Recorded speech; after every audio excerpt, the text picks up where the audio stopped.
This channel does not promote any violent, harmful, or illegal activities. All content provided by this channel is meant for an educational purpose only.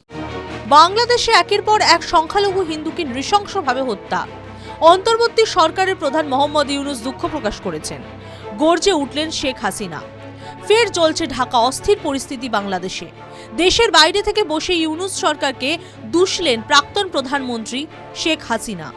তিনি অভিযোগ করলেন যে শাসক গোষ্ঠী বেআইনিভাবে ক্ষমতা দখল করেছে এবং এখন সংখ্যালঘুদের ওপরে অকথ্য অত্যাচার করছে। বড়দিন উপলক্ষে বাংলাদেশের জনগণের উদ্দেশ্যে অডিও বার্তা দেন শেখ হাসিনা।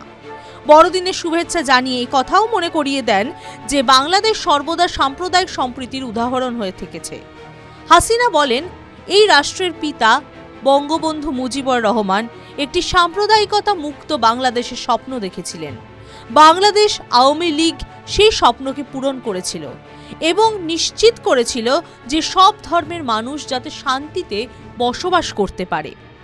বর্তমান রাজনৈতিক পরিস্থিতির উল্লেখ করে হাসিনা বলেন, এটা খুব দুঃখের যে বর্তমান শাসক গোষ্ঠী যারা বেআইনিভাবে ক্ষমতা দখল করেছে তারা সব ধর্ম ও সম্প্রদায়ের মানুষের স্বাধীনতায় হস্তক্ষেপ করছে, নিজেদের ধর্মাচরণে বাধা দিচ্ছে। দীপু চন্দ্র দাসের হত্যা ও অন্যান্য সংখ্যালঘুদের ওপরে অত্যাচারের প্রসঙ্গে বাংলাদেশের প্রাক্তন প্রধানমন্ত্রী বলেন যে বর্তমান সরকারের অধীনে অমুসলিম যারা রয়েছে তাদের উপর অবর্ণনীয় অত্যাচার হচ্ছে। সংখ্যালঘুদের জীবন্ত পুড়িয়ে মেরে নৃশংসতার উদাহরণ তৈরি করেছে। তিনি আরও বলেন, বাংলাদেশের মানুষ এই কঠিন সময় আর চলতে দেবে না।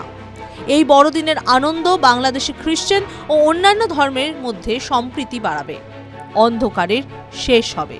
টিভি9 বাংলা ডিজিটাল।